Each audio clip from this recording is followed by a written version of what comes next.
Dulu, sebelum aku kerja di PLN, aku selalu bertanya dan menggerutu setiap listrik padam. Aku dan kebanyakan orang berpikir bahwa listrik itu akan mudah. Tapi ternyata semua itu salah. Aku melihat teman-temanku bekerja dari pagi, siang, malam, hingga ke pagi lagi. Dari bekerja di bawah permukaan tanah hingga bekerja di ketinggian. Dari daerah terpencil hingga masuk ke dalam hutan. Dan semua itu dilakukan untuk menyediakan listrik untuk kita.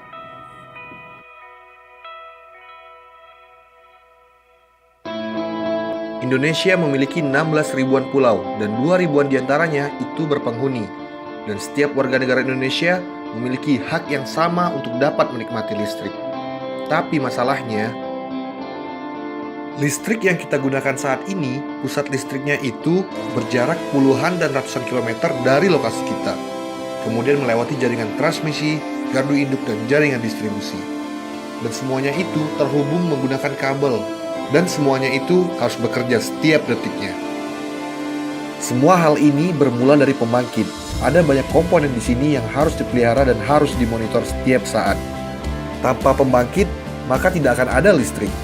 Keseluruhan dari semua sarana yang mendukung operasional pembangkitan tenaga listrik disebut pusat listrik. Kemudian listrik disalurkan melalui jaringan transmisi. Jaringan transmisi menyalurkan tegangan ekstra tinggi ataupun tegangan tinggi. Tegangan ekstra tinggi ataupun tegangan tinggi digunakan untuk mengurangi rugi daya dan rugi tegangan. Jaringan transmisi membentang hingga ratusan kilometer sirkuit hingga terhubung dengan gardu induk.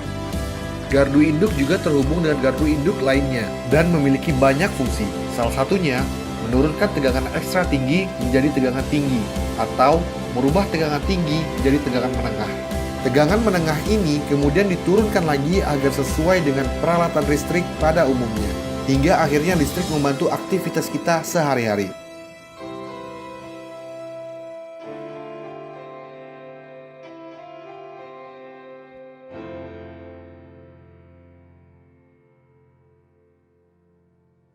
Semua hal yang aku ceritakan tadi merupakan proses singkat dalam menyediakan tenaga listrik. Tanpa membahas pengaturan beban, pengembangan sistem, keandalan sistem, sistem proteksi, transaksi tenaga listrik, kebutuhan energi primer pembangkit, dan banyak lagi. Semua proses tadi dilakukan dan dimonitor setiap saat oleh PLN. PLN tidak pernah tidur untuk membuat Indonesia selalu terang. Tapi ada beberapa faktor yang memang berada di luar kontrol PLN. Video ini tidak dibuat sebagai pembelaan kinerja dan pencitraan PLN, tetapi sebagai bukti kalau PLN selalu berusaha semaksimal mungkin, tidak kenal lelah dan tidak kenal waktu untuk Indonesia. Insan PLN akan terus berusaha memberikan yang terbaik untuk Indonesia. Listrik untuk kehidupan yang lebih baik.